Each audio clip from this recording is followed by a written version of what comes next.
Un asesino esquizofrénico, un asesino de esposas y un asesino en serie caníbal entran en el vestuario de un gimnasio. No, esto no es el comienzo de un chiste negro. Es como el asesino en serie más despiadado de América, Jeffrey Dahmer, fue vilmente asesinado por Christopher Scarver. Pero cuando Scarver fue condenado a cadena perpetua en la corte por el asesinato, esta fue su reacción: llueva o truene, compartiendo tus sueños, tu corazón y tu mente. ¿Quién es Christopher Scarver? ¿Cómo es que está tan tranquilo? ¿Y por qué demonios estaba cantando después de recibir una condena a cadena perpetua? Como se oye en la mayoría de las películas, pero esta vez con toda sinceridad, las respuestas que buscamos se encuentran en el principio. El hombre llamado Scarver. Jeffrey Dahmer no fue la primera víctima de Christopher Scarver. Mucho antes de encontrarse en el mismo vestuario con el asesino en serie caníbal, Scarver había llevado una vida larga y profundamente problemática. Una vida tan problemática que comenzó cuando era solo un niño.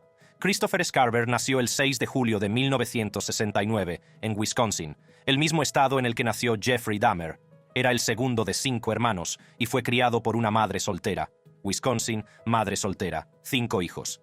Probablemente puedas adivinar que las cosas no fueron especialmente fáciles para los Scarvers. Y, por desgracia para Christopher, su situación estaba a punto de empeorar.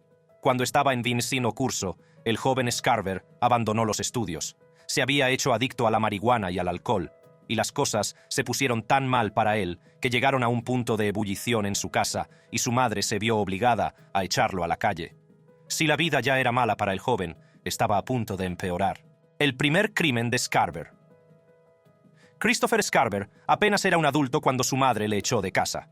Sin embargo, a lo largo de los años siguientes, y mientras el propio Jeffrey Dahmer se dedicaba a matar, Scarver se las arregló para llevar una vida relativamente tranquila. Por un lado, no se metió en ningún lío importante con la ley. Sin embargo, su abuso de sustancias y alcohol empeoró hasta que un día decidió pasar página. ¿Qué inspiró este cambio? No estoy muy seguro. Y Scarver no le ha dicho nada específico a nadie. Pero no puede ser una coincidencia que más o menos en la época en que su novia se quedó embarazada de él, Scarver decidiera apuntarse a un programa del Cuerpo de Conservación Juvenil, donde trabajaba como aprendiz de carpintero.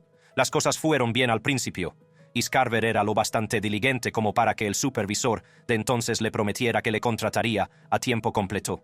Por desgracia, eso nunca ocurrió, porque el supervisor fue despedido antes de que pudiera cumplir su promesa.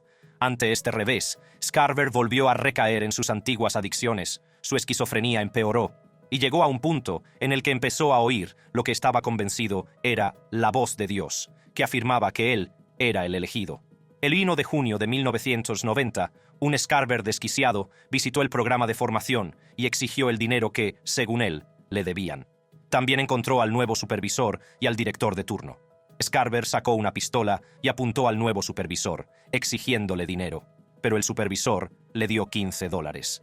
Y en un arrebato de ira ciega, Scarver disparó al supervisor en la cabeza. Murió al instante. Entonces, Scarver se dirigió al gerente, que estaba desesperado por preservar su vida, y le entregó un cheque de $3,000 y su tarjeta de crédito. El Scarver hizo algo que no tenía sentido, algo que demostraba lo desquiciado que se había vuelto. Se volvió hacia el cadáver del supervisor, al que había disparado en la cabeza, y le disparó 2 veces más, sin motivo aparente. Luego, huyó al apartamento de su novia embarazada. Horas más tarde, la policía lo detendría con el arma homicida aún en su poder. En el año 1992, Scarver fue declarado culpable y condenado a cadena perpetua. También se le diagnosticó esquizofrenia. Aquellas voces en su cabeza eran síntomas de una enfermedad mental que estaba a punto de poner en peligro la vida de uno de los hombres más peligrosos. El monstruo llamado Dahmer. El mismo año en que Scarver fue condenado, Jeffrey Dahmer también fue juzgado. Y su sentencia reveló algo en lo que la mayoría de la gente había llegado a estar de acuerdo. A veces, el castigo máximo no es suficiente. Porque entre 1987 y 1988, Dahmer agredió violentamente y acabó con la vida de 3 hombres adultos y un niño de 14 años. Luego, entre 1989 y 1991, cuando fue capturado, mató a otros 11 hombres adultos y a otro niño de 14 años. Eran predominantemente homosexuales, negros, latinos y asiáticos. Y su modus operandi era el mismo para todos: estrangulamiento, violación, desmembramiento y decapitación. Jeffrey incluso cocinaba y comía algunas partes de los cadáveres de sus víctimas. Me estaba diversificando. Ahí empezó el canibalismo. Comiendo el corazón y el músculo del brazo. Era una forma de hacerme sentir que eran parte de mí.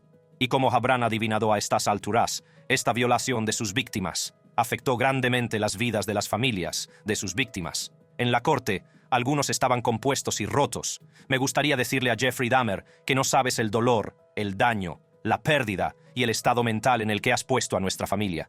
Algunos, aún rotos, dan rienda suelta a su dolor. Así es como actúas cuando estás fuera de control. No quiero tener que volver a ver a mi madre pasar por esto otra vez. Nunca, Jeffrey. Jeffrey, te odio, te odio. Pero todos estaban justificados en su expresión. Al final del juicio, el veredicto fue de 900 años. 900 años en la institución correccional Columbia, Portage, Wisconsin. Pero de alguna manera, todos sabían que algo vendría por él. Una forma de retribución que era de alguna manera más severa que 900 años tras las rejas. La vida entre rejas. A nadie le gustaba Jeffrey Dahmer en la cárcel. No fue una sorpresa para nadie, y menos para el propio Dahmer. Así que, por su propia seguridad, Jeffrey Dahmer fue puesto en confinamiento solitario. La única vez que lo dejaban salir era cuando estaba atado. Y al principio, Dahmer estaba de acuerdo con esto. Pero a medida que pasaba el tiempo, el silencio y el vacío debieron afectarle, porque pidió a los funcionarios de la prisión que le trasladaran a una unidad más abierta, ya que había cooperado. Su deseo fue concedido, y fue trasladado a una unidad con reclusos que tenían problemas emocionales y mentales, la misma unidad donde estaba Scarver. Esto resultó ser el mayor error. Al principio, y a pesar de su notoriedad, Jeffrey Dahmer se integró bien. Asistía a clases y se ofrecía como voluntario para tareas laborales. Incluso se convirtió al cristianismo, comenzó a ir a la capilla y se bautizó. Parecía que había dado un giro de 180 grados en su vida. Pero lo había hecho. Los informes de varios reclusos, entre ellos Scarver, indicaban que Jeffrey empezó a mostrar comportamientos inquietantes. Hacía bromas verbales sobre el canibalismo. Y para las bromas pesadas, Dahmer moldeaba su comida como si fueran partes desmembradas, cubriéndola de ketchup para vender convincentemente la idea. A nadie le hacía gracia esta macabra exhibición, ni lo más mínimo, Christopher Scarver. A pesar de esto, no hubo ningún altercado al principio, y el único atentado contra la vida de Dahmer durante este periodo lo cometió un preso cualquiera con una cuchilla y no tuvo nada que ver con Scarver. Parecía que seguiría así. Todos tendrían que convivir en la misma celda con el monstruo hasta que el tiempo se los llevara a todos. Pero en 1994, los planes cambiaron. Todo cambió. El asesinato de Dahmer. El 28 de 1994, un asesino esquizofrénico llamado Christopher Scarver, un asesino de esposas llamado Jesse Anderson y un asesino en serie caníbal llamado Jeffrey Dahmer entraron, sin supervisión, en el vestuario de un gimnasio. Este diabólico trío había sido asignado para limpiar los baños de las prisiones. En algún momento de la rutina, Scarver dijo que alguien le pinchó en la espalda y cuando se volvió para mirar, encontró tanto a Jeffrey como a Jesse riéndose en voz baja. Cabreado, Scarver esperó a que Jeffrey se marchara a los vestuarios. Entonces, sacó una barra metálica de un aparato de ejercicios y fue a enfrentarse al hombre. Allí, apaleó a Dahmer hasta que su vida pendió de un hilo. Scarver fue entonces a repetir la misma agresión contra Jesse Anderson, que estaba en otra habitación. Jesse murió en el acto. Dahmer moriría 2 días después en la cama de un hospital. Y cuando le preguntaron a Scarver por qué hizo lo que hizo, afirmó que había oído la voz de Dios, que era el elegido y que eso era lo que se le pedía. Su esquizofrenia se había apoderado de él. Hoy en día, muchos creen que los guardias dejaron deliberadamente a los 3 desatendidos, contando con que Scarver les haría mucho daño, especialmente a Dahmer.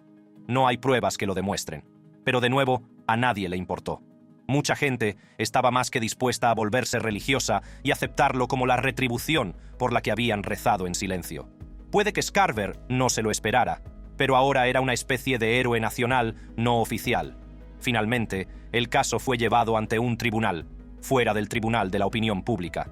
Aquí recibió 2 cadenas perpetuas más, y tras escuchar su sentencia, esta fue su reacción: llueva o truene, compartiendo tus sueños, tu corazón y tu mente.